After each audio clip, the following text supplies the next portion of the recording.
Hay personas que te abrazan con una mano y te hunden con la otra. Personas que pronuncian tu nombre con una sonrisa perfecta, mientras por dentro arden en un fuego que jamás confesarán. No gritan que te odian, no lo dicen, lo disfrazan, lo envuelven en palabras amables, en gestos calculados, en silencios estratégicos que parecen inocentes, pero que tienen un propósito devastador. La envidia es la emoción más cobarde que existe, precisamente porque nunca llega con su verdadero rostro. ¿De qué región estás viendo este vídeo? Escríbelo ahora en los comentarios y deja tu like, porque lo que vas a escuchar aquí va a cambiar para siempre la manera en que ves a las personas que te rodean. Yo, Maquiavelo, he estudiado el alma humana en sus momentos más oscuros y puedo decirte con absoluta certeza, el enemigo que más daño te hace no es el que te declara la guerra, es el que te desea lo peor mientras te desea lo mejor en tu cara. Aprende a ver lo invisible. Existe una verdad que muy pocos se atreven a pronunciar en voz alta, una verdad que incomoda, que desestabiliza, que obliga a mirar con otros ojos a las personas que consideramos cercanas. Esa verdad es esta: no toda sonrisa es una expresión de alegría. No todo abrazo es un gesto de afecto genuino. No todo elogio nace de la admiración sincera. Hay sonrisas que ocultan veneno. Hay abrazos que son en realidad un intento de medir cuánto has crecido para después lamentarlo en silencio. Hay elogios que se pronuncian con la boca mientras la mente los contradice con furia. Esta es la arquitectura oculta de la envidia, y si no aprendes a reconocerla, serás destruido por ella sin siquiera saber quién apretó el gatillo.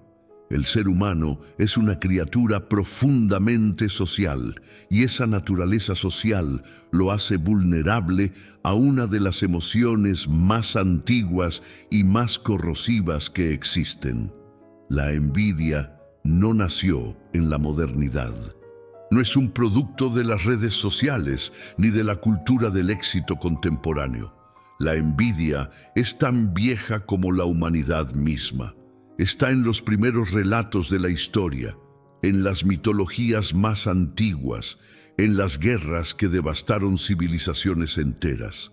Pero lo que hace verdaderamente peligrosa a la envidia no es su antigüedad, sino su capacidad camaleónica, su habilidad sobrenatural para transformarse, para vestirse con ropas ajenas, para caminar entre nosotros sin ser reconocida. La máscara más frecuente que utiliza la envidia es precisamente la simpatía. La persona que te envidia no llega con el ceño fruncido, no te evita, no te ignora abiertamente. Al contrario, se acerca, se interesa por tu vida, te hace preguntas, te sonríe, te palmea la espalda. Y mientras hace todo eso, por dentro está procesando cada detalle de tu éxito, cada logro que mencionas, cada señal de prosperidad que percibe, y lo convierte en combustible para un fuego interior que no puede apagar, pero que tampoco puede mostrar. ¿Por qué se disfraza así? Porque la envidia es, en su núcleo más profundo, una emoción que avergüenza a quien la siente. Nadie quiere verse a sí mismo como envidioso. Es una etiqueta que la sociedad castiga, que la moral condena, que el ego rechaza con violencia. Entonces la mente humana hace lo que mejor sabe hacer cuando enfrenta una verdad inaceptable: la esconde, la entierra debajo de capas de comportamiento socialmente aceptable, la cubre con actuaciones tan convincentes que incluso la propia persona que envidia termina creyendo su propia mentira. Hay un mecanismo psicológico que los estudiosos del comportamiento humano han llamado la racionalización defensiva. Cuando alguien siente envidia, su mente no la registra como envidia, la traduce, la convierte en otra cosa, la transforma en preocupación genuina. Solo quiero que no se equivoque. La convierte en análisis crítico. Es que no creo que su éxito sea tan sólido como parece. La disfraza de realismo. Simplemente estoy siendo honesto sobre sus limitaciones.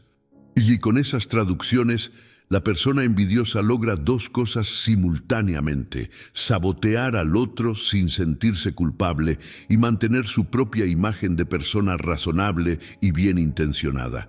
Esto es lo que hace que la envidia disfrazada sea tan devastadora. No solo te daña desde afuera, te daña desde adentro, porque cuando viene cubierta de simpatía, tú bajas la guardia, confías, abres la puerta. Y en ese momento de confianza, el veneno entra sin que lo sientas, sin que lo veas, sin que puedas defenderte de él de manera consciente. Piensa en las personas de tu círculo más cercano. Piensa en aquellos que siempre tienen un comentario justo cuando estás a punto de dar un paso importante. Los que aparecen con una preocupación cuando anuncias una buena noticia. Los que añaden un pero a cada logro tuyo. Los que sonríen con la boca, pero cuyos ojos no acompañan esa sonrisa. Esas microexpresiones que duran fracciones de segundo, pero que tu instinto registra aunque tu mente consciente las ignore. Ese malestar sutil que sientes después de compartir con ellos algo que te hace feliz, como si la conversación te hubiera quitado energía en lugar de darte más. Tu instinto no miente. Tu cuerpo sabe lo que tu mente aún no quiere aceptar. Porque aceptarlo implica una pérdida, implica redefinir relaciones que considerabas valiosas, implica reconocer que no todos los que sonríen son tus aliados. Y ese reconocimiento duele, pero el dolor de ver la verdad siempre será menor que el daño de seguir ciego ante ella. La simpatía disfrazada de envidia opera en 3 niveles que es necesario comprender para poder identificarla con precisión. El primer nivel es el verbal, lo que se dice. El segundo es el paraverbal, como se dice. El tercero es el no verbal, lo que el cuerpo comunica mientras las palabras intentan disimular. Una persona que te envidia puede decir exactamente las palabras correctas, pero su tono tendrá una ligera frialdad, una velocidad un poco forzada, una ausencia de la calidez genuina que acompaña a la alegría real. Y su cuerpo hará pequeñas traiciones, los brazos que se cruzan justo cuando describes tu logro, los ojos que desvían la mirada en el momento de tu mayor entusiasmo, la sonrisa que llega ligeramente tarde, como si tuviera que ser fabricada en lugar de surgir naturalmente. Aprender a leer estos 3 niveles simultáneamente es una de las habilidades más poderosas que cualquier ser humano puede desarrollar. No es paranoia, no es desconfianza enfermiza, es lucidez. Es el reconocimiento de que el mundo social es complejo, que las personas son multidimensionales y que protegerse no es una señal de debilidad, sino de inteligencia estratégica. La máscara de la simpatía no cae sola. Tienes que aprender a quitársela. Y eso comienza por dejar de juzgar a las personas únicamente por lo que dicen y empezar a juzgarlas también por lo que hacen, por lo que no dicen, por cómo reaccionan ante tu alegría, por si tu éxito los inspira o los incomoda. Porque en esa reacción, en ese instante de verdad que escapa al control consciente, está la respuesta que necesitas. Escribe en los comentarios de qué región del mundo estás viendo este vídeo. Quiero saber desde dónde estás enfrentando tus propias batallas. Existe una forma de ataque que es perfectamente invisible porque viene envuelta en palabras que parecen generosas. Es el elogio calculado, la alabanza estratégica, el cumplido que construye y derrumba en la misma frase. Y quien lo domina puede destruirte con una sonrisa sin que jamás puedas señalarlo como agresor, porque siempre tendrá la coartada perfecta. Solo estaba siendo amable. Hay que entender la anatomía de este mecanismo con precisión quirúrgica, porque es una de las armas más refinadas que utiliza la envidia disfrazada. El elogio que destruye no es un insulto directo, no hay groserías. no hay agresión evidente. Su poder reside precisamente en su ambigüedad, en esa zona gris donde el receptor no sabe con certeza si fue atacado o si está siendo demasiado sensible. Y esa incertidumbre es intencional, es parte del diseño. La forma más común de este mecanismo es lo que se conoce como el elogio condicionado. Funciona así. Primero se establece un reconocimiento genuino, algo que no se puede negar, algo que el receptor siente que es cierto. Y justo cuando la guardia baja, cuando hay una sensación de ser valorado, llega la condición, el pero, el matiz que en realidad es un torpedo dirigido al centro de la confianza. Qué bien te fue en ese proyecto para ser la primera vez que lo intentas. Estás avanzando mucho, aunque claro, con el apoyo que tienes es más fácil. Tu trabajo es muy bueno. No es lo que yo esperaba de ti, pero está bien. ¿Ves la estructura? Primero la palmada en el hombro, luego el cuchillo entre las costillas. Y cuando señalas el cuchillo, el otro puede siempre decir que solo te estaba felicitando, que eres demasiado susceptible, que no sabes recibir un cumplido. Y en ese momento, el atacante se convierte en víctima de tu exageración y tú quedas como el problema. Esta técnica tiene una variante aún más sofisticada: el elogio que minimiza mediante la comparación. No es un ataque directo a lo que hiciste, sino una elevación estratégica de otra referencia que hace que tu logro parezca menor por contraste. Tu presentación estuvo bien, aunque claro que no tiene la profundidad de la que hizo tu colega el año pasado.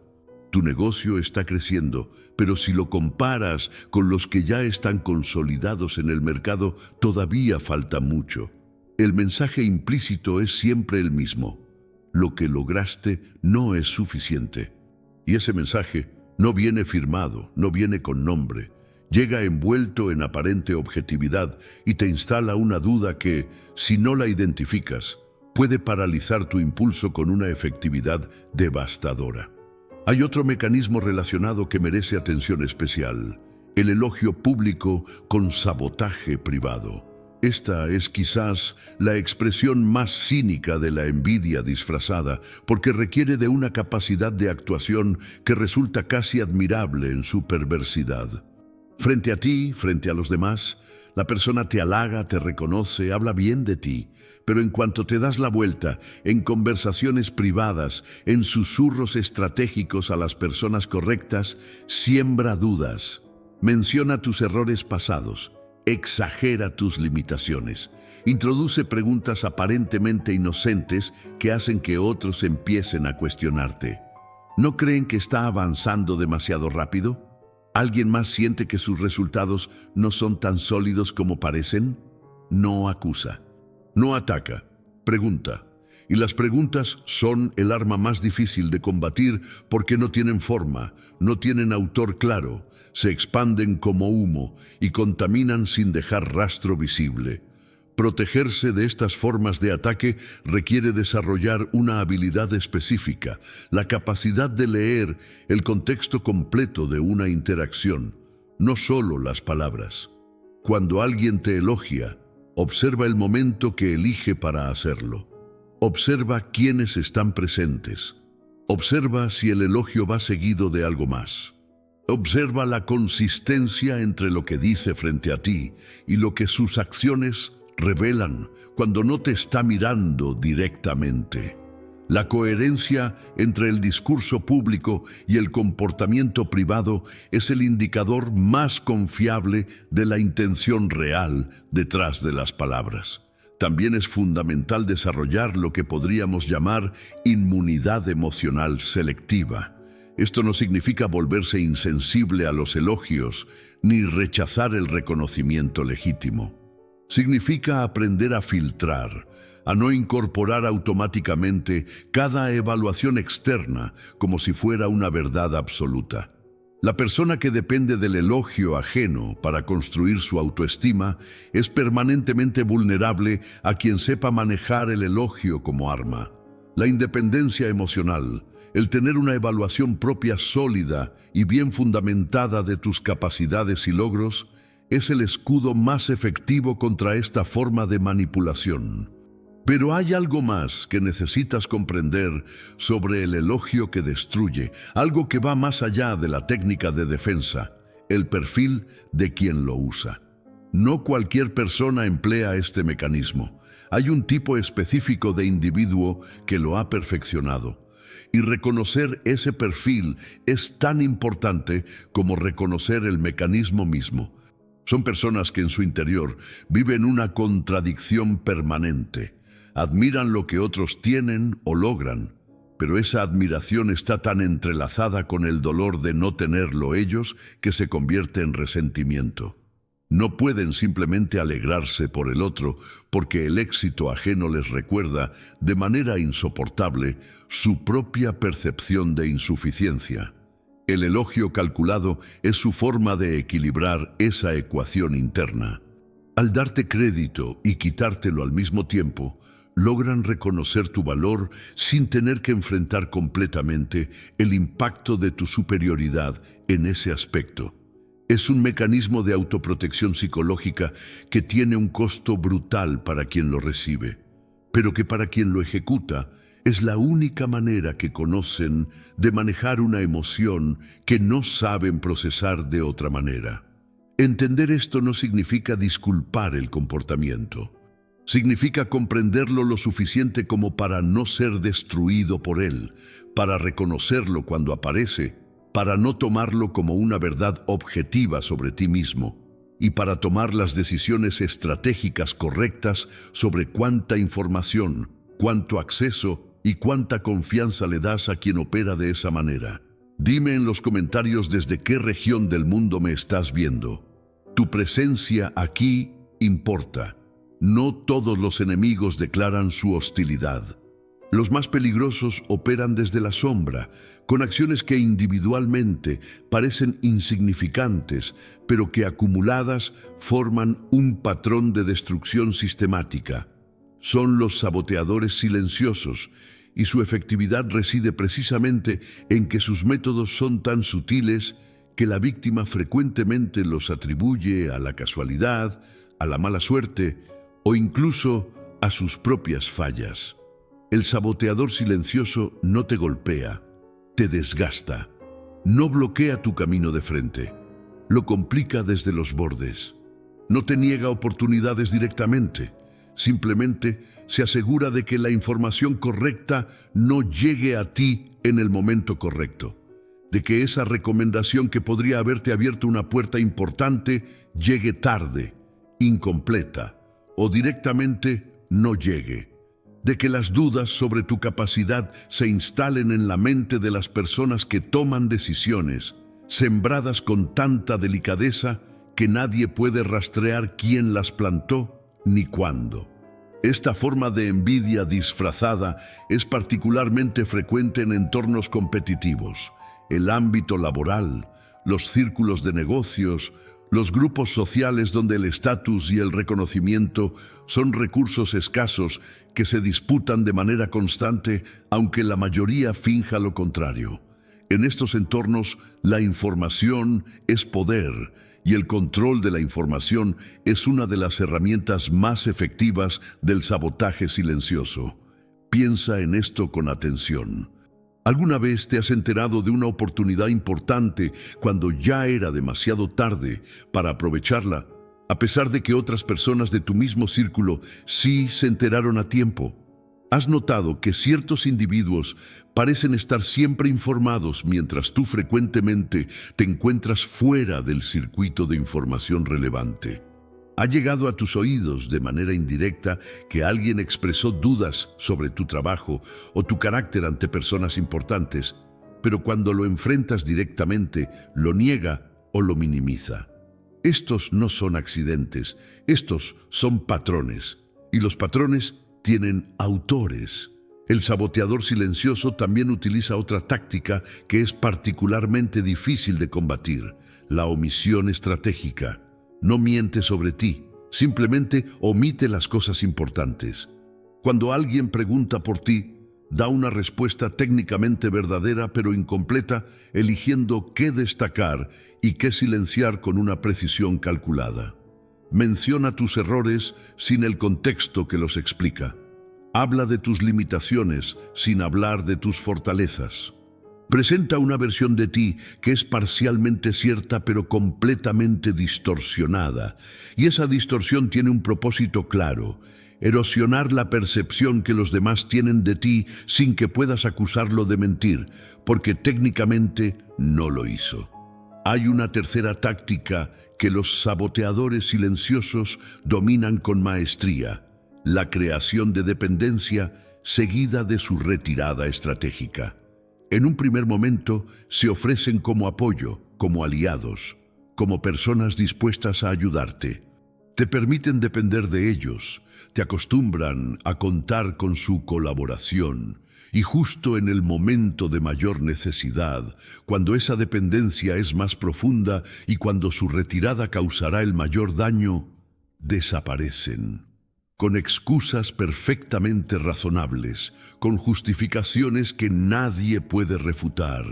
Y el resultado es que quedas en una posición vulnerable sin que nadie pueda señalar a nadie como responsable de esa vulnerabilidad. Para protegerse del saboteador silencioso hay que desarrollar varias capacidades simultáneamente. La primera es la diversificación de fuentes de información y apoyo. Nunca dependas de una sola persona para acceder a información importante. Nunca construyas una dependencia tan profunda de un único aliado que su ausencia pueda desestabilizarte. La redundancia en tus redes de apoyo no es paranoia, es arquitectura estratégica. La segunda capacidad es el desarrollo de lo que podríamos llamar inteligencia de red. La habilidad de observar los patrones de comportamiento de las personas en tu entorno a lo largo del tiempo, no solo en momentos aislados.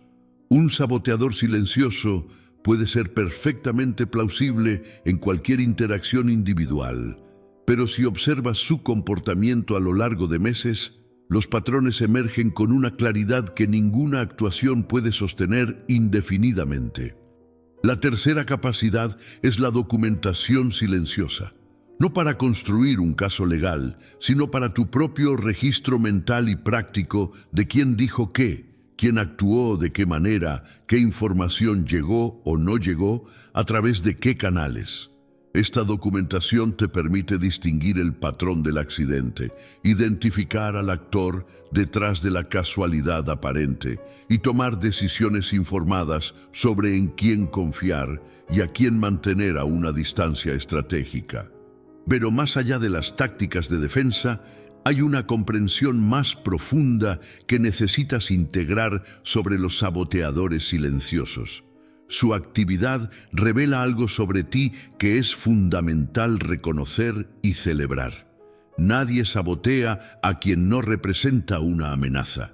El esfuerzo que alguien invierte en obstaculizarte silenciosamente es una medida directa de tu potencial percibido. Si no tuvieras nada que ellos quisieran, si no representaras una competencia real para algo que valoran, no gastarían su energía en ti. El sabotaje silencioso es, paradójicamente, una de las formas más contundentes de reconocimiento que puedes recibir. Esto no lo hace menos dañino, pero cambia la manera en que debes relacionarte emocionalmente con él. En lugar de dejar que te hunda en la duda o en el resentimiento, úsalo como información, como confirmación de que estás en el camino correcto, de que tu avance es real y perceptible, de que representa algo que otros consideran suficientemente valioso como para intentar bloquearlo. El saboteador silencioso espera que sus acciones te desorienten, te desanimen, te hagan cuestionar tu propio camino. La mejor respuesta que puedes darle es exactamente la opuesta: seguir avanzando con mayor claridad, mayor estrategia y mayor determinación. Cuéntame en los comentarios desde qué parte del mundo estás leyendo esto. Quiero saber desde dónde luchas. La envidia más devastadora no viene de los extraños, Viene de quienes te conocen, de quienes han visto tu historia completa, saben de dónde veniste, recuerdan tus fracasos y tus miedos, y tienen un mapa detallado de tus vulnerabilidades. La envidia que más destruye es la que lleva el rostro de alguien a quien amaste, en quien confiaste, con quien compartiste momentos que creías sagrados. Esto es lo que hace tan particular la envidia dentro del círculo íntimo. No solo afecta tu avance externo, tu carrera, tus proyectos, tu reputación, afecta tu mundo interior, contamina los recuerdos, hace que te preguntes qué era real y qué era actuación. Siembra una desconfianza que, si no es gestionada con inteligencia, puede generalizarse y convertirte en alguien incapaz de construir vínculos genuinos con nadie. La envidia íntima tiene sus propias reglas, sus propios patrones, sus propias formas de manifestarse que la distinguen de otros tipos de envidia. La primera característica es su intensidad. Las emociones más extremas, tanto las positivas como las negativas, se producen con mayor fuerza entre quienes están cerca. Un amigo que te envidia no te envidia con la frialdad distante de un conocido casual. Te envidia con la intensidad de alguien que sabe exactamente lo que tienes, que ha visto tu vida de cerca, que puede comparar con precisión dolorosa su situación con la tuya. La segunda característica es la legitimidad aparente de su presencia en tu vida. Con un extraño siempre hay una distancia natural que funciona como filtro. Con alguien del círculo íntimo, esa distancia no existe, y eso significa que el acceso que tienen a ti, a tu información, a tu confianza, a tus momentos de vulnerabilidad, es total. Y ese acceso total en manos de alguien que te envidia es extraordinariamente peligroso. La tercera característica es la dificultad de reconocerla y actuar en consecuencia. Cuando la evidencia de la envidia comienza a acumularse y proviene de alguien cercano, la reacción natural no es la claridad estratégica, sino la resistencia emocional. No queremos ver lo que estamos viendo. Buscamos otras explicaciones. Atribuimos el comportamiento a circunstancias externas, al estrés del otro, a un mal momento, a un malentendido. Porque ver la verdad implicaría una pérdida que el corazón rechaza antes de que la mente pueda procesarla. Hay señales específicas que indican envidia en el círculo íntimo, y aunque ninguna de ellas por sí sola es concluyente, su patrón acumulado es inequívoco. La primera señal es la ausencia de alegría genuina ante tus logros. Cuando compartes una buena noticia con alguien cercano, la reacción natural es el entusiasmo, la celebración, las preguntas curiosas sobre el proceso. Cuando hay envidia, la reacción tiene una cualidad diferente. Es correcta, pero no es cálida. Es una felicitación que cumple con la forma, pero que carece de la sustancia emocional que distingue a la alegría auténtica de la actuación.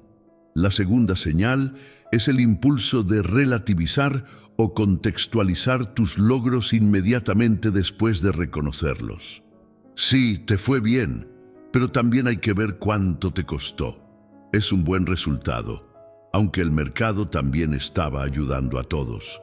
Me alegra mucho, aunque yo creo que con más tiempo podría haber salido incluso mejor. Cada uno de estos comentarios tiene una función específica: reducir el impacto emocional de tu éxito sobre la persona que lo experimenta. No para ti, para ellos. La tercera señal es la competencia no declarada. Cuando compartes un plan o un logro, de repente la persona también tiene un plan similar, también está considerando algo parecido, también ha estado pensando en la misma dirección. No hay reconocimiento de que tu mención inspiró su interés. Solo una coincidencia que aparece con una frecuencia estadísticamente improbable. La cuarta señal, y quizás la más reveladora, es la reacción ante tus fracasos. La envidia no solo se manifiesta ante el éxito ajeno, también se manifiesta ante el fracaso. no con crueldad abierta, sino con una calidad particular en la reacción, un alivio mal disimulado, una rapidez excesiva para analizar qué salió mal, una atención desproporcionada al error comparada con la atención que esa misma persona le dedicó al logro anterior. ¿Qué hacer ante la envidia en el círculo íntimo? La respuesta no es simple ni cómoda, pero es necesaria. El primer paso es dejar de alimentar la envidia con información. No se trata de mentir. Se trata de ser estratégico respecto a lo que compartes, con quién lo compartes y cuándo lo compartes. La persona que envidia se alimenta de los detalles de tu vida, y reducir ese flujo de información no la cambia a ella, pero sí reduce el combustible disponible para el fuego. El segundo paso es crear distancia emocional gradual. No siempre es posible ni necesario cortar vínculos de manera abrupta, especialmente cuando hay historia compartida, familia en común o contextos que hacen inevitable el contacto. Pero sí es posible y necesario reducir la profundidad del vínculo, mantener la relación en un nivel más superficial, proteger las partes de tu vida que son más vulnerables a la influencia de esa envidia. El tercer paso, y el más difícil, es hacer el duelo de la relación que creíste tener. Porque cuando reconoces que alguien cercano te envidia, lo que se pierde no es solo esa relación, se pierde la imagen de lo que creías que era esa relación, y ese duelo es real y requiere tiempo y honestidad emocional para procesarse completamente. Escribe desde dónde me estás viendo. Tu historia, desde donde sea que estés, es parte de esta conversación. Ver lo que otros no pueden ver o no quieren ver es una de las formas más poderosas de poder que existen. No el poder que se declara, el poder que se ejerce en silencio, con la precisión de quien actúa sobre información real, mientras los demás actúan sobre apariencias. La capacidad de detectar la envidia disfrazada antes de que te dañe no es un talento innato reservado para unos pocos. Es una habilidad que se construye, que se afina, que se profundiza con cada experiencia, con cada patrón observado, con cada vez que decides mirar más allá de lo que se te presenta. El primer nivel de detección es el más inmediato y el más instintivo, la sensación corporal. El cuerpo humano es un detector extraordinariamente sofisticado de incongruencias sociales.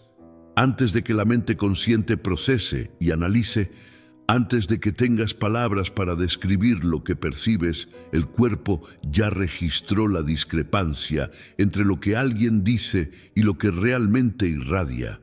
Esa sensación de malestar inexplicable después de una conversación que superficialmente fue positiva. Esa ligera tensión que aparece cuando cierta persona entra al ambiente. Ese agotamiento particular que surge después de compartir con alguien cuya compañía, en teoría, debería ser reconfortante. Estos son datos, no fantasías, no proyecciones. Son registros de información que tu sistema nervioso capturó y tradujo en sensaciones físicas porque todavía no las ha podido articular en conceptos.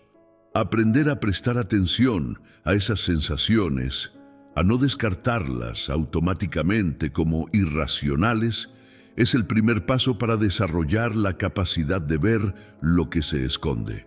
El segundo nivel de detección es el análisis de consistencia temporal.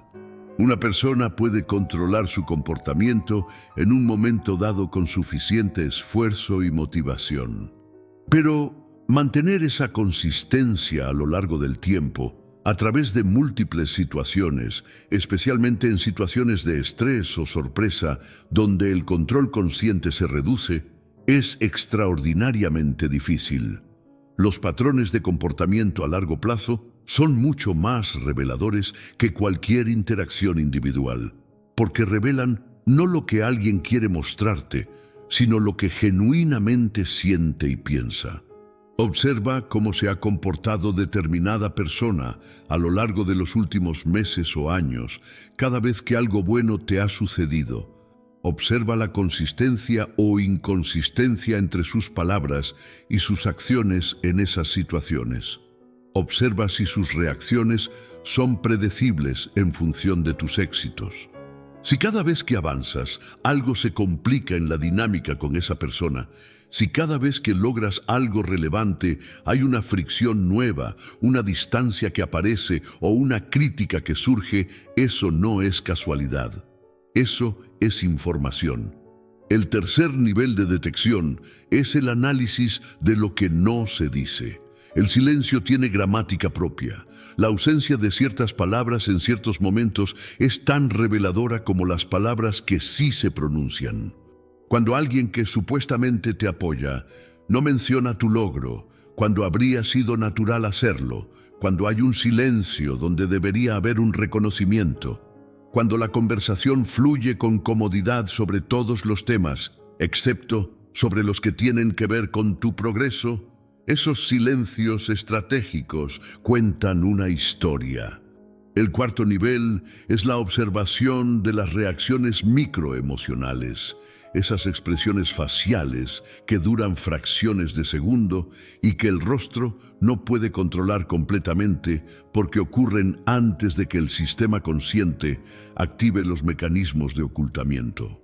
La decepción que cruza por el rostro de alguien al escuchar una buena noticia tuya, antes de ser reemplazada por la sonrisa de felicitación que la situación demanda. El destello de satisfacción que aparece cuando mencionas una dificultad que estás enfrentando. Estas microexpresiones no son pruebas en un sentido legal, pero son indicadores extraordinariamente valiosos que, combinados con otros elementos, forman un cuadro coherente. El quinto nivel es quizás el más complejo, pero también el más definitivo. La prueba de la respuesta ante tus vulnerabilidades. Comparte deliberadamente, en momentos seleccionados, alguna dificultad real, pero no crítica. Alguna duda o inseguridad que sea genuina, pero que no te exponga de manera irreparable. Observa con atención qué hace esa persona con esa información. La guarda con respeto, la usa para ofrecerte apoyo genuino, o aparece repetida en conversaciones posteriores de manera que claramente no te beneficia, o la usa sutilmente para instalarte más duda de la que ya tenías. La forma en que alguien maneja tus vulnerabilidades revela su carácter con una claridad que ninguna otra prueba puede igualar, porque en ese momento, cuando tienen algo que podría usarse en tu contra, la elección que hacen muestra qué es lo que realmente priorizan, tu bienestar o sus propios intereses. Desarrollar estas 5 capacidades de detección no te convierte en una persona desconfiada o paranoica. Te convierte en alguien que navega el mundo social con los ojos abiertos, que no construye su confianza sobre la ingenuidad, sino sobre la observación, que puede distinguir con mayor precisión quién merece acceso a las partes más importantes de su vida y quién debe permanecer en la periferia estratégica. Deja tu like y escríbeme en los comentarios desde qué región del mundo estás viendo este video. Necesito saber que estas palabras están llegando a donde necesitan llegar. Hay una forma de poder que muy pocos comprenden y aún menos practican. El poder de la no reacción, no la indiferencia pasiva, no la resignación, sino la no reacción estratégica, deliberada, consciente, que emerge de una comprensión profunda de la dinámica en juego y que convierte tu calma en el arma más devastadora que puedes emplear contra quien opera desde la envidia disfrazada. La envidia necesita reacción para alimentarse. Necesita que sientas su impacto, que te desestabilice, que te altere. Necesita que respondas al elogio calculado con inseguridad, al sabotaje silencioso con paranoia, a la crítica velada con defensividad. porque cuando reaccionas, cuando muestras que sus acciones te afectan, le estás dando exactamente lo que buscaba: confirmación de su poder sobre ti, satisfacción de saber que puede moverte. Y en ese momento, sin importar lo que hayas logrado externamente, internamente les has cedido el control. Has convertido tu reacción emocional en el centro de gravedad de la situación y has dado a quien te envidia información valiosa sobre dónde están tus puntos de mayor vulnerabilidad. La no reacción estratégica opera de una manera completamente diferente. Cuando recibes el elogio calculado con una calma genuina, sin la necesidad de corregirlo, ni de confrontarlo, ni de desactivarlo públicamente, simplemente recibiéndolo con la serenidad de alguien que sabe exactamente lo que vale y no necesita que nadie externo lo confirme ni lo cuestione, algo significativo ocurre. El arma pierde su filo. El comentario diseñado para instalarte, duda no encuentra el terreno fértil que necesita para germinar. Y quien lo pronunció se queda sin la reacción que buscaba, lo cual es, paradójicamente, más perturbador para ellos que cualquier confrontación que hubieras podido ofrecer. La calma auténtica frente a la provocación disfrazada no es algo que se pueda fingir eficazmente a largo plazo. La gente detecta la diferencia entre la calma forzada, que tiene una cualidad tensa y rígida, y la calma genuina, que fluye desde un lugar de seguridad interior real. Por eso, desarrollar esta capacidad no es principalmente una técnica de respuesta. Es fundamentalmente un trabajo interior, una construcción de autoconfianza tan sólida que el juicio externo, ya sea positivo o negativo, ya sea honesto o estratégico, no tiene el poder de definir tu experiencia de ti mismo. Existe un concepto que resulta útil para comprender esta dinámica: la autonomía emocional. No la frialdad, no la insensibilidad, sino la capacidad de procesar las emociones que surgen en respuesta a los estímulos externos sin ser gobernado por ellas, sin que dicten automáticamente tu comportamiento. Una persona emocionalmente autónoma puede sentir la incomodidad que produce, recibir un elogio cargado de intención destructiva, puede reconocer la irritación que genera el sabotaje silencioso, puede experimentar el dolor que produce la envidia en el círculo íntimo y aún así elegir su respuesta en lugar de solo reaccionar a ella. Esta elección consciente de la respuesta es el núcleo del poder real. No el poder que se demuestra reaccionando agresivamente a cada provocación, lo cual solo prueba que las provocaciones funcionan, sino el poder que se demuestra manteniendo el rumbo, la visión, la acción enfocada, independientemente de lo que quienes te envidian hagan o digan para intentar desviarte de ese rumbo. Hay una dimensión adicional de la no reacción que tiene consecuencias prácticas importantes: su efecto sobre la percepción de los observadores.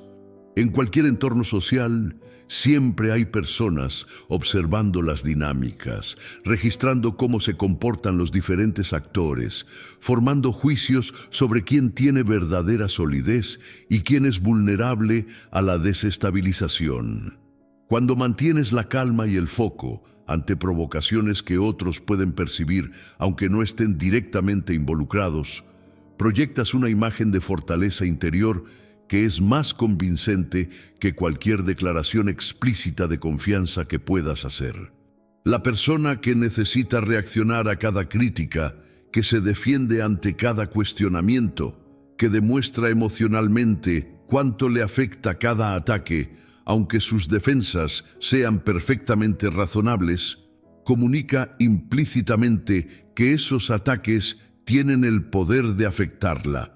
La persona que puede absorber las provocaciones con calma genuina y continuar operando desde su propia agenda, comunica algo completamente diferente: que su centro de gravedad es interior, no exterior, y que por lo tanto es extraordinariamente difícil de desestabilizar. Esta es, en última instancia, la respuesta más poderosa que puedes dar a la envidia disfrazada.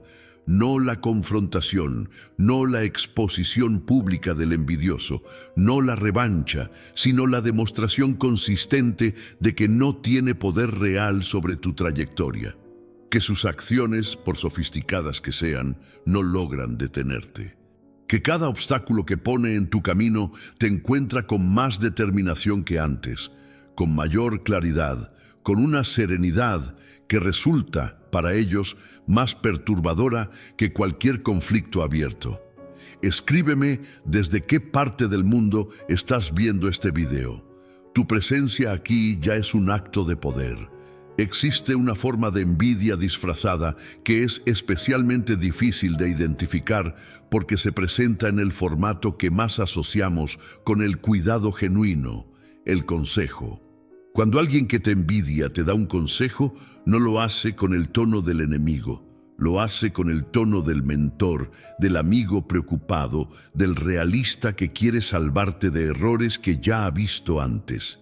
Y en ese formato de consejo, introduce exactamente las dudas, los miedos y los límites que necesita que interiorices para que no avances más de lo que él puede tolerar. Este mecanismo es tan efectivo porque aprovecha una de las disposiciones más fundamentales del ser humano, la búsqueda de orientación. Especialmente cuando estamos en momentos de decisión importante, cuando el camino que tenemos frente a nosotros es nuevo y el resultado incierto, somos naturalmente más permeables a la influencia externa. Buscamos perspectivas, queremos validación, necesitamos que alguien que conoce nuestra situación nos diga que vamos en la dirección correcta. Y quien nos envidia conoce ese momento, espera ese momento, y cuando llega, interviene con la precisión de un cirujano. El consejo envidioso tiene características propias que lo distinguen del consejo genuino, aunque superficialmente puedan parecer similares. La primera característica es que está sistemáticamente orientado hacia la precaución extrema.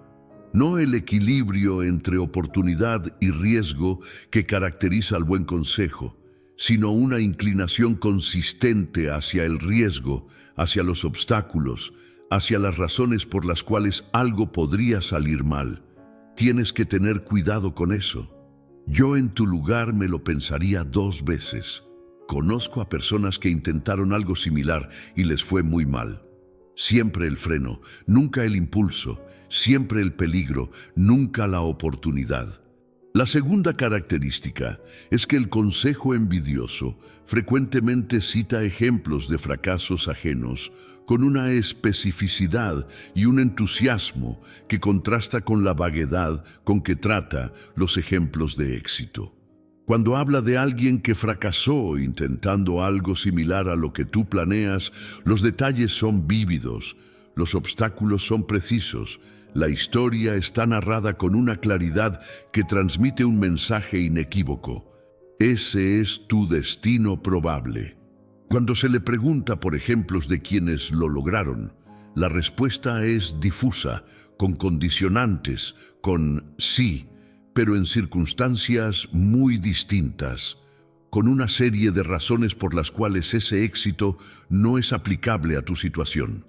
La tercera característica es la apelación a tu historia de vulnerabilidades, porque quien te conoce íntimamente sabe dónde están tus miedos más profundos, sabe qué fracasos pasados todavía duelen, sabe qué dudas sobre ti mismo te ha costado más trabajo superar.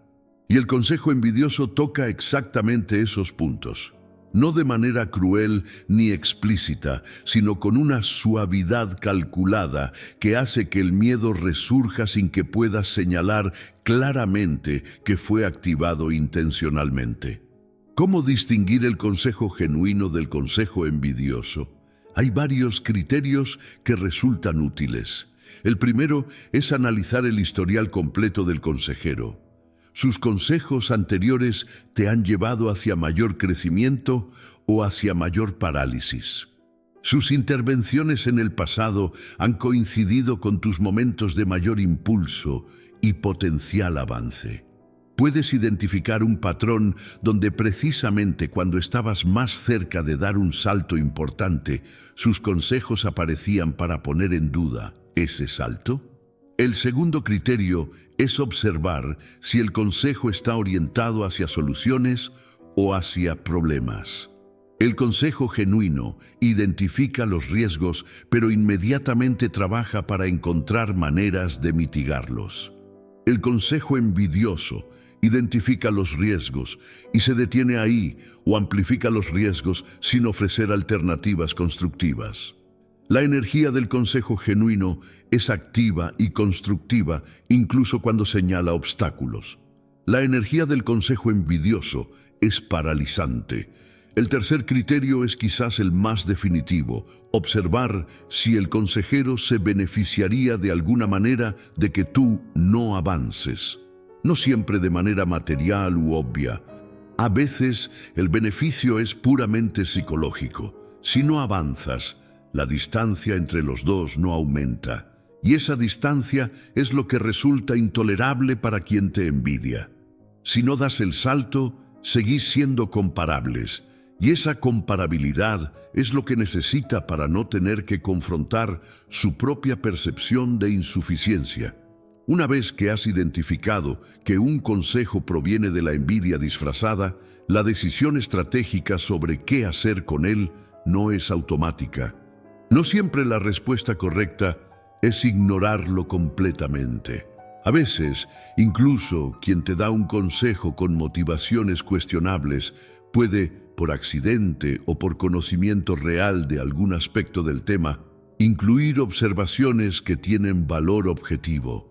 El arte está en separar el contenido del mensajero, en evaluar la información en sus propios términos, aplicando los mismos criterios de análisis que aplicarías a cualquier otra fuente, sin la distorsión del afecto que te hacía aceptarlo sin filtros. Lo que definitivamente cambia cuando reconoces el consejo envidioso es la posición desde la cual lo escuchas. Ya no lo escuchas desde la vulnerabilidad de quien necesita la guía de alguien que sabe más. Lo escuchas desde la posición de quien analiza información que puede o no ser útil, que viene de una fuente cuyas motivaciones ya has evaluado. Y esa diferencia de posición lo cambia todo. Deja un comentario diciéndome desde qué región del mundo estás viendo este video. Quiero saber cuántos lugares diferentes están recibiendo este mensaje. Hay personas que son destruidas por la envidia de los demás. Hay personas que son simplemente dañadas por ella. Y hay personas que aprenden a convertirla en uno de los motores más poderosos de su propio crecimiento. Esta última categoría no es más afortunada que las otras dos, es más sabia. Y esa sabiduría no llega de manera automática, se construye deliberadamente, con un trabajo consciente sobre la manera en que se interpreta y se procesa esta realidad inevitable del mundo humano. El primer paso para convertir la envidia ajena en combustible propio es un cambio fundamental en la interpretación. La envidia que recibes no es evidencia de que hay algo malo en ti. No es el precio que pagas por algún error de arrogancia o de visibilidad excesiva. No es una señal de que deberías bajar el perfil o reducir tus ambiciones para no provocar el malestar de los demás. La envidia que recibes es evidencia de que tu avance es real y perceptible, de que estás en una trayectoria que otros consideran valiosa y deseable, de que representas una posibilidad que desafía los límites de lo que ellos creen posible para sí mismos. Nadie envidia lo irrelevante, nadie envidia lo que no valora. La envidia es, en su estructura más básica, un reconocimiento distorsionado de valor. Es la admiración que no puede expresarse honestamente porque el dolor de la comparación la convierte en resentimiento. Cuando alguien te envidia, está diciendo, en el único lenguaje que puede usar en ese momento, que lo que tienes o que lo que eres representa algo que considera de alto valor. Eso no lo hace inofensivo, pero sí cambia radicalmente la manera en que debería afectar tu autoevaluación. El segundo paso es usar la información que proporciona la envidia para afinar tu estrategia. La envidia que recibes de personas específicas te dice exactamente qué aspectos de tu vida o de tu progreso les resultan más amenazantes, más difíciles de tolerar, y esa información es estratégicamente valiosa. Te dice en qué direcciones tu avance tiene mayor impacto visible, qué capacidades tuyas generan mayor reconocimiento implícito, qué parte de tu potencial está siendo percibido como más significativo, incluso por quienes no pueden reconocerlo honestamente. El tercer paso es usar la fricción que crea la envidia ajena como entrenamiento para tu propio carácter. Cada vez que tienes que navegar la envidia disfrazada, cada vez que tienes que mantener la claridad ante el elogio calculado, mantener el rumbo ante el sabotaje silencioso, mantener la calma ante la crítica velada, estás desarrollando una serie de capacidades que no pueden construirse en ambientes donde solo encuentras apoyo y validación. La resistencia que enfrentas de quienes te envidian, si la navegas con inteligencia en lugar de con reactividad, te hace más fuerte, más estratégico, más emocionalmente robusto. El cuarto paso es el más contraintuitivo, pero también el más poderoso. Usar la envidia ajena como espejo para tu propia envidia. Porque nadie que sea completamente honesto consigo mismo puede negar haber sentido alguna vez esa punzada particular de malestar ante el éxito de otro, esa resistencia interior a celebrar genuinamente el logro de alguien con quien te comparas. Reconocer esa envidia propia, no huir de ella ni justificarla, sino mirarla directamente, es uno de los actos de honestidad más difíciles y más transformadores que una persona puede realizar. Cuando reconoces tu propia envidia con honestidad, cuando en lugar de disfrazarla en crítica o en preocupación o en análisis la llamas por su nombre real, algo cambia. La envidia pierde gran parte de su poder destructivo.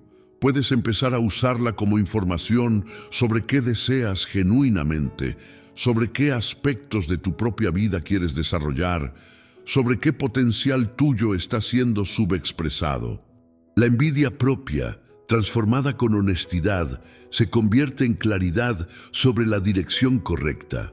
Y esa transformación, aplicada a ti mismo, te da también una comprensión más profunda y más compasiva de la envidia que otros sienten hacia ti. No compasiva en el sentido de tolerarla pasivamente o de aceptar que te dañen.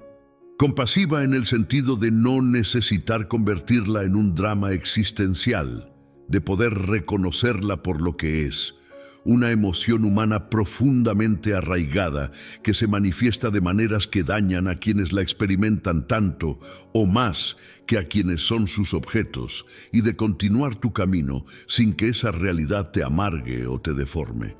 El combustible más poderoso que puedes extraer de la envidia ajena es, paradójicamente, la decisión de no parecerte a quienes te la dedican.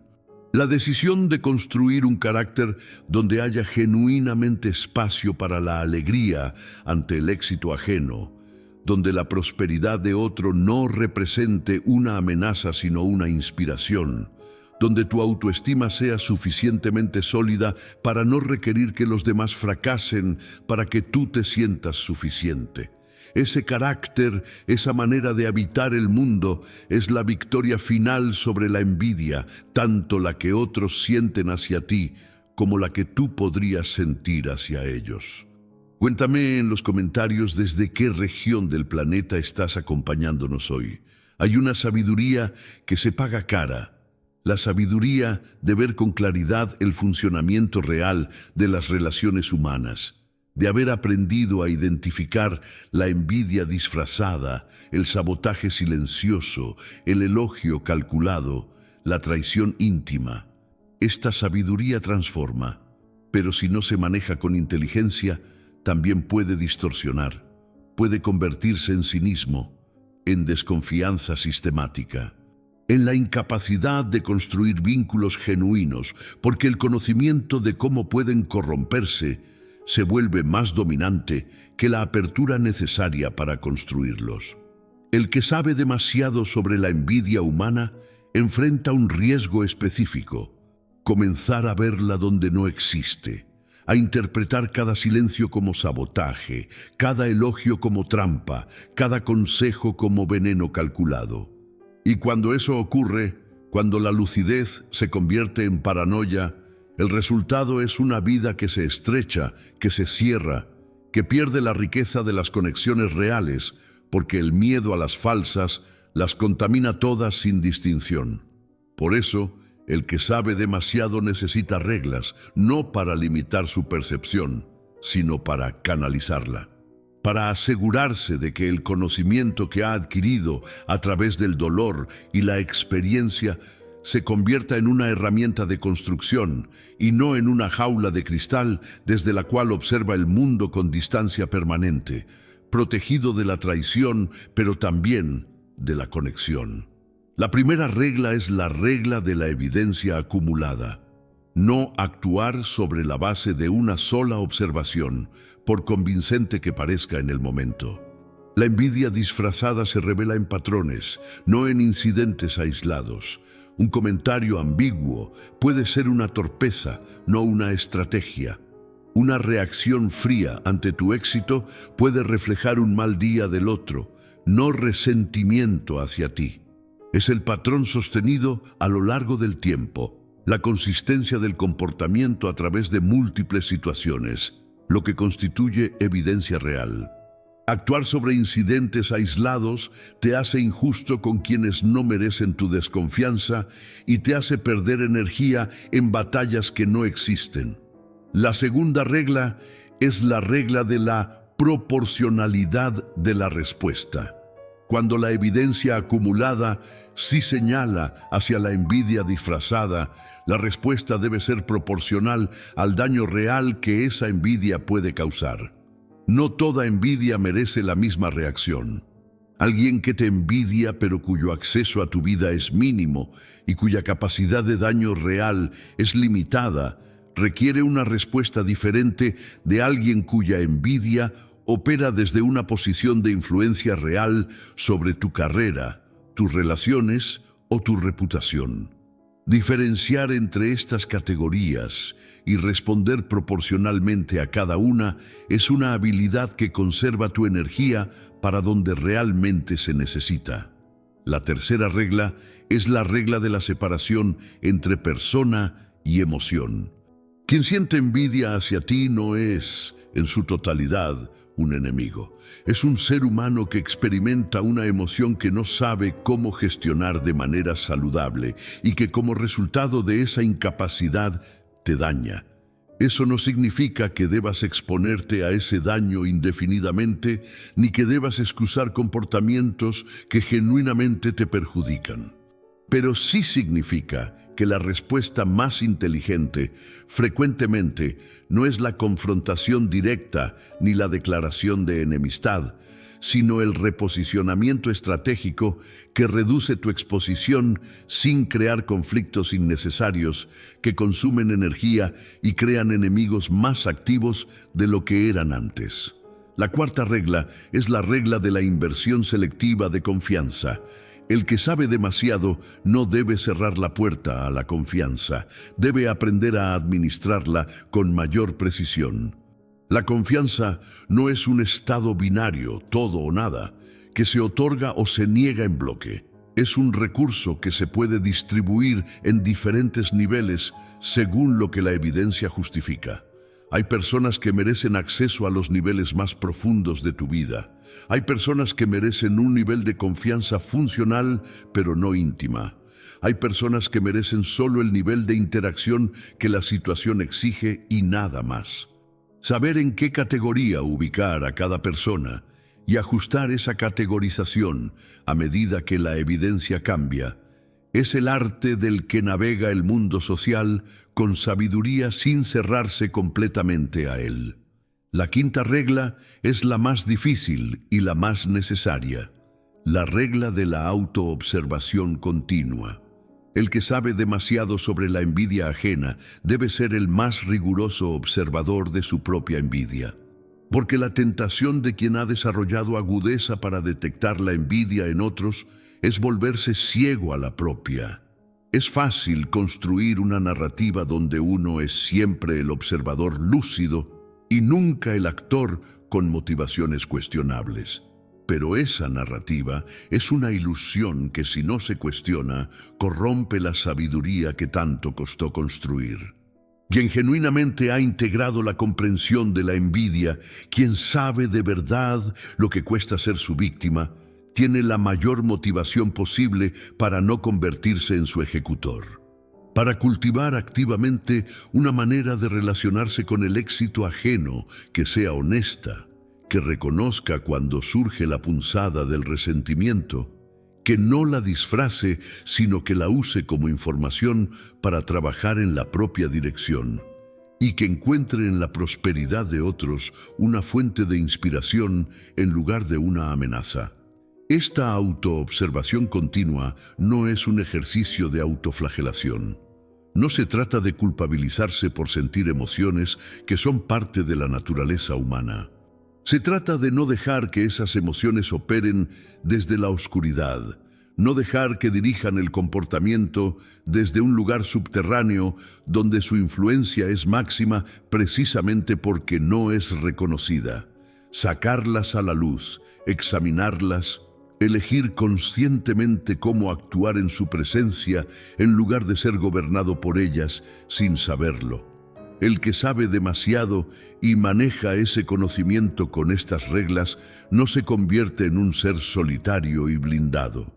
Se convierte en alguien capaz de construir las relaciones más auténticas posibles, porque ha aprendido a distinguir lo genuino de lo falso, porque ha purificado su propia manera de relacionarse de las toxinas que no reconocía en sí mismo, y porque puede ofrecer a quienes lo rodean una presencia que es en sí misma un modelo de cómo habitar el mundo social con integridad real. Escríbeme en los comentarios desde qué región del mundo estás siguiendo este camino. Tu historia forma parte de este relato colectivo. Todo lo que hemos recorrido hasta aquí converge en una pregunta que no puede evitarse. ¿Cuál es la victoria real sobre la envidia? No la victoria táctica de haber identificado a tiempo a quien te saboteaba. No la victoria de haber mantenido la calma ante el elogio calculado. No la victoria de haber reducido el acceso de quien operaba desde la envidia íntima. Esas son victorias parciales, necesarias, pero parciales. La victoria final es algo de otro orden. Es algo que ocurre en el interior antes de manifestarse en el exterior, algo que transforma no solo la manera en que navegas la envidia ajena, sino la manera en que te relacionas con la totalidad de tu propia existencia. La victoria final sobre la envidia no se logra derrotando a los envidiosos. Se logra construyendo una vida tan profundamente alineada con lo que genuinamente eres y con lo que genuinamente valoras, que la mirada ajena, ya sea de admiración o de resentimiento, deja de ser el metro con el que te mides. Y ese desplazamiento, ese momento en que el centro de evaluación se traslada definitivamente del exterior al interior, es uno de los cambios más radicales y más liberadores que un ser humano puede experimentar. Mientras el exterior sea el metro, seguirás siendo vulnerable, no solo a la envidia, sino a todas las formas de dependencia del juicio ajeno. Necesitarás el reconocimiento para sentirte suficiente. Necesitarás el elogio para confirmar tu valor. Necesitarás que los demás validen tu camino para sentir que es el correcto. Y en esa necesidad, cualquiera que controle el flujo de reconocimiento tiene poder sobre ti, incluyendo quien usa ese control para dañarte. La victoria final comienza paradójicamente con una aceptación. La aceptación de que la envidia es una constante inevitable de la vida humana. Que mientras haya seres humanos en comunidad, Habrá comparación, y mientras haya comparación, habrá envidia. Que no importa cuánto cuides tus palabras, cuánto calibres tu visibilidad, cuánto te esfuerces por no provocar, el simple acto de existir y de avanzar generará envidia en algunas personas. Aceptar esto no como una tragedia, sino como una característica del paisaje, como una parte del territorio que decides habitar cuando decides crecer, cambia radicalmente la relación emocional con ella. Cuando la envidia deja de ser una sorpresa, cuando deja de ser una injusticia que te indigna y te desestabiliza, cuando se convierte simplemente en uno de los elementos del entorno que debes saber navegar, como el viento o la lluvia para quien viaja, pierde gran parte de su poder. No porque haya dejado de existir, sino porque has dejado de darle el poder de definir tu estado interior. La victoria final también requiere un trabajo de claridad radical sobre lo que realmente quieres construir con tu vida. No lo que crees que deberías querer, no lo que otros esperan de ti, no lo que produces envidia en quienes te rodean, sino lo que genuinamente, en los momentos de mayor honestidad contigo mismo, reconoces como tu propósito real, como la expresión más auténtica de lo que eres y de lo que tienes para ofrecer al mundo. Cuando ese propósito está claro, cuando la brújula interior apunta hacia algo que es verdaderamente tuyo, el ruido externo pierde capacidad de distracción. Los comentarios de quienes te envidian, los obstáculos que construyen en tu camino, los silencios y los elogios calculados, todo eso sigue existiendo, pero ya no puede hacerte perder el norte, porque el norte ya no está fuera, sino dentro. Hay una dimensión de la victoria final que tiene que ver con la generosidad, no la generosidad performativa que se exhibe para construir imagen. La generosidad genuina que nace de la abundancia interior, que puede alegrarse sin reservas del éxito ajeno, que puede impulsar a otros sin sentir que su avance te resta. Esta generosidad es el opuesto exacto de la envidia, y cultivarla activamente es la forma más directa de asegurarse de no convertirse en lo que se ha aprendido a identificar y evitar. Cuando puedes genuinamente celebrar el logro de otro, cuando el ascenso de alguien a tu alrededor no activa en ti la comparación dolorosa, sino la inspiración genuina, cuando la prosperidad del mundo cercano se siente como una señal positiva del entorno, en lugar de una amenaza a tu posición relativa, has logrado algo extraordinario.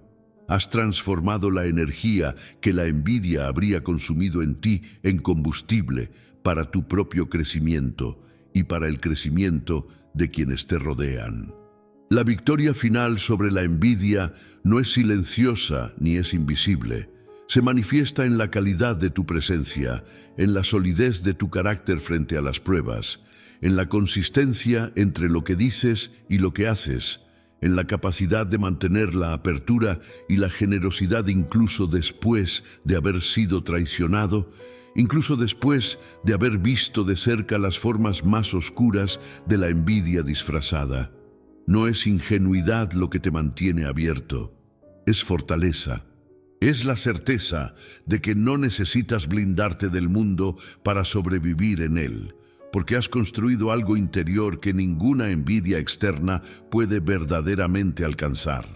Esa construcción interior es el legado real de todo este camino, no la acumulación de victorias tácticas sobre envidiosos específicos, sino la persona en la que te has convertido al navegar estas aguas con conciencia, con estrategia, con honestidad sobre tus propias sombras y con determinación de no dejar que las sombras ajenas definan tu destino. El mundo siempre tendrá personas que sonríen y odian, que abrazan y traicionan, que elogian y destruyen. Eso no cambiará. Lo que puede cambiar, lo que debe cambiar, es la posición desde la cual te encuentras con esa realidad, no como víctima que la descubre con horror.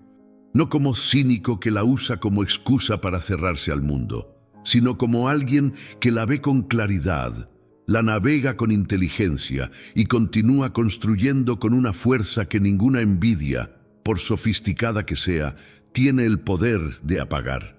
Esa es la victoria final, y está disponible para todo aquel que elija verla y trabajar por ella. Deja tu comentario diciéndome desde qué región del mundo terminaste este recorrido, porque llegar hasta aquí no es casualidad. Es una señal de quién eres y de lo que estás dispuesto a construir.